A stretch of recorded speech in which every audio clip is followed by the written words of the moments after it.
Michael Talbot-Kelly here. I'm wanting to talk to you about Freedom Mountain. People are always asking me, what do you mean by Freedom Mountain? Is it literally Mount Everest or Mount Kailash or Kilimanjaro, or are we talking about a metaphor?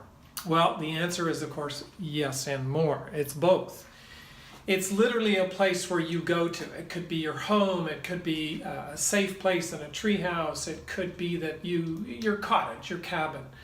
But it's also that feeling of freedom that you have when you feel like you're walking with Freedom Mountain on and around Freedom Mountain.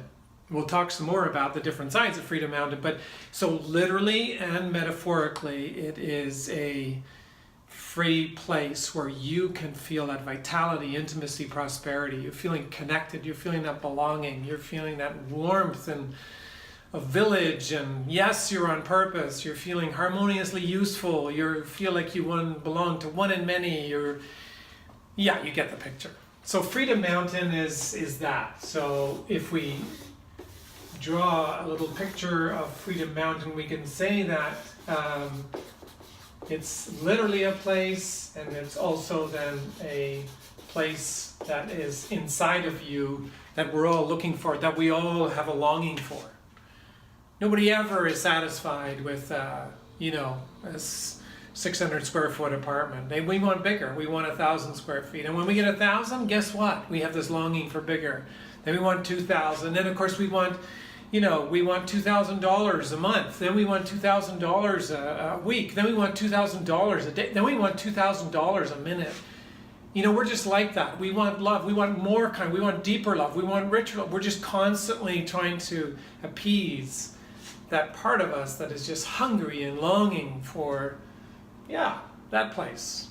That kind of place where we want to be hanging out. So it's the feeling of freedom in the thick of adversity, in the thick of challenge and resistance and oppression, violation, addiction and all of that. But it's also that feeling of stillness, of that fresh, complex, still, open, loving engagement that you bring to your village, right? So that's Freedom Mountain. And there's actually three different sides of Freedom Mountain. There's a Freedom Mountain that we have with ourselves, in our relationship with ourselves. So if we can imagine, for you guys that can see 3D, there it is. There's three sides. There's one, there's this side over here, that's two, and then on the back side there's three going down that way. I hope you can see that. So let's just do different colors. So the three sides are, let's say the front face of Freedom Mountain is your relationship with self, and we have to wander up that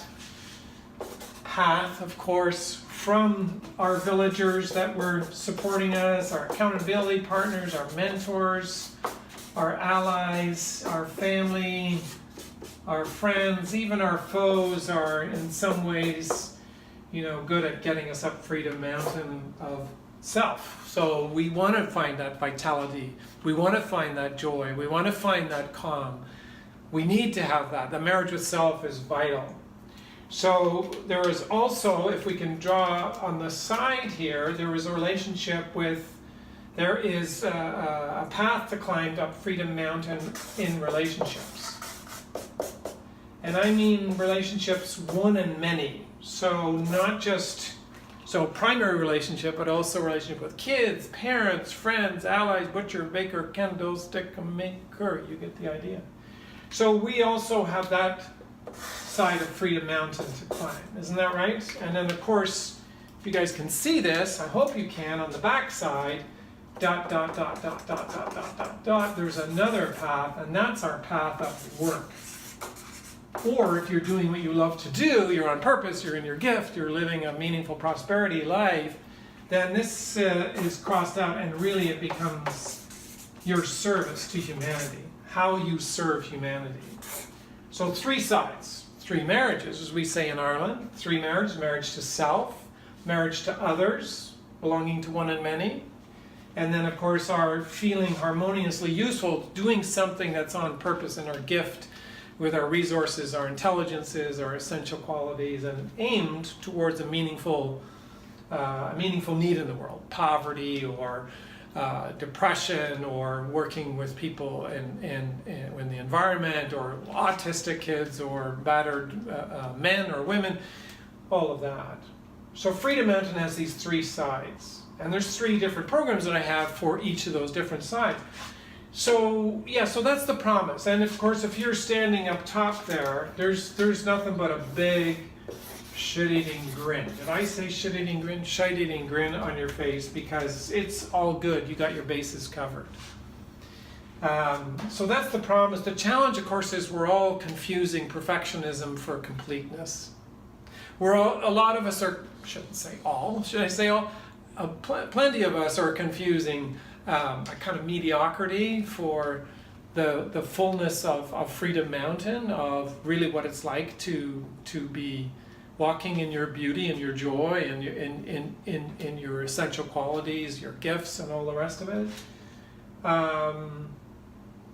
The challenge is that we confuse comfort for true contemplation. We're forever confusing narcissism for a kind of a depth, let's say, a deep feeling of aliveness, etc., etc. So those are the challenges. And then, of course, the challenges are that we have 2 doors to walk through. We have the joy door, which is, we think, okay, no problem, I can walk through the joy door. It turns out the research says that joy is very difficult to walk in. We have a very, very low tolerance for joy. We have a very high tolerance for hard work. And so we're willing to challenge some of the resistances and some of the challenges and some of the symptoms in our life, our addictions, our depression, our overwhelm, our distraction, right? I mean, how many people are distracted today? Plenty, right? So the resistances are very loud, and we can jump in there, and we can be the warrior, and we can be that person, right? But we have very low tolerance. We have to build a tolerance for a lot of joy. And so the joy door, the bliss door, the walking through to that ecstatic place is, of course, I feel very blessed to have great teachers in that department. I also have very great teachers who in the doorway of working with resistances and challenges. When you walk into the door of resistances and the challenges in your life, you actually then are access what my teachers called the completer, that helps you complete their journey up here. So there are dragons or resistances or challenges on all 3 sides of Freedom Mountain, and you're going to bump into them. And that's why you have villages, mentors, allies, elders, people who are going to be your accountability partners, going to help sponsor you to go up that hill. You need them. A lot of people end up going up there, and they end up in mean-spirited roadside houses of addiction, of perfectionism, of just being nasty, angry, miserable, even though they have plenty of money or so-called plenty of things to be happy about. So my story is quite simple. I was born in Freedom Mountain in Ireland. It was called Hoath Hill. It was Freedom Mountain to me because it had all of these things functioning very well. I was quite young, but my family, my mom, my 3 brothers and 3 sisters, it was a beautiful time in my life. I really tasted what that's like, that freedom is like. And once you've tasted that, there's no going back. You can't have anything less than that. We got to Canada, downtown Toronto. It was another shite show. I didn't say shit, I said shite this time. The shite show, it was disastrous. An immigration story. My dad lost his job. We ran away from landlords. Mom and dad split up. My mom and my brothers and sisters split up. It got worse. There was gang violence, there was teasing, there was bullying, there was witnessing a murder, there was even worse, there was some rape and violation for myself as a 10-year-old coming over to Toronto, which was completely, I wasn't for this world after that. I couldn't get a good hearing from my mom for all the things that she was trying to take care of, coming to a new country with no support and no family and no money, and my dad gone, and 7 kids. So I couldn't get a good hearing from her and telling her what was going on for me, and she kept saying, "Don't be ridiculous. Don't be ridiculous, that never happened. Don't be ridiculous, that never happened. Don't be ridiculous, that too did not happen." And I thought, well, wait a minute, I'm a 10-year-old, there's something wrong here. I know these things happen, but she's saying they're not happening. And so that crazy making scenario I couldn't cope with. So 9 months after being in Canada, I decided that I'd had enough and I needed to kill myself. That pain was far too much for me. So I'm standing at Bloor Bay, just thinking I'm going to jump in front of those buses that were just whipping by, and they were taking commuters to the office downtown. And I heard this voice, and everything went silent again.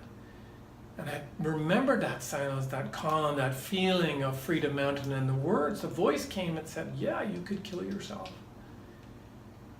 Or you could gather stories for your grandchildren. Wow.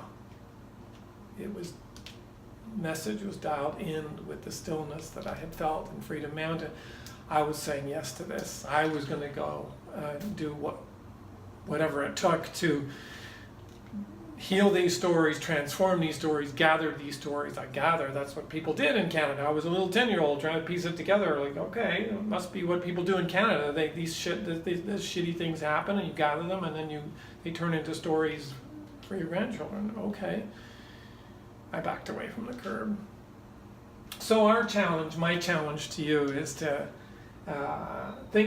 look around my website. There are programs for each of these 3 areas. I want you to know that I've climbed these mountains many times. In fact, we all do. You also have climbed these mountains. You have climbed these various faces of this mountain. And there's some areas perhaps that you haven't. Maybe you've gone up, you're really good with yourself. You're feeling like a 9 out of 10, but your relationships are a 3 out of 10. You need to find Freedom Mountain here. There's a program for you that I've got on my website. For here, there's a program if your numbers are low and this is high. Or this is going so well, but now I need to get onto the backside of the mountain where I need to get my work. I'm a lawyer, but I hate it. I really want to be a musician. Or I'm a lawyer, and I hate it. And I really want to be a baker. I'm a lawyer, and I hate it. And I really want to be a whatever. You get the picture. That we work on that with you. I hope this makes sense. I'm leaving this with you. Remember, there is a literal Freedom Mountain. If you saw my place where I live and where I work and the life that I have, you could see, yes, that's if ever there was Freedom Mountain on the planet, yes, you've got it, MTK. The other side of it is this feeling of Freedom Mountain, which is alive, fresh, complex. Yes, simultaneously holding 2 things, the inner world, the outer world, the left and the right, the up and the down, the day and the night, the male and the female. You get the picture, the slow and the fast, that you can do this rhythm with these 2 forces of nature, with these 2 things. If there's nothing but polarity, you have to be able to bring it together. That's a hint. That's a hint about what Freedom Mountain is. So there you have it. Thanks for watching. If you have any questions, give me a shout.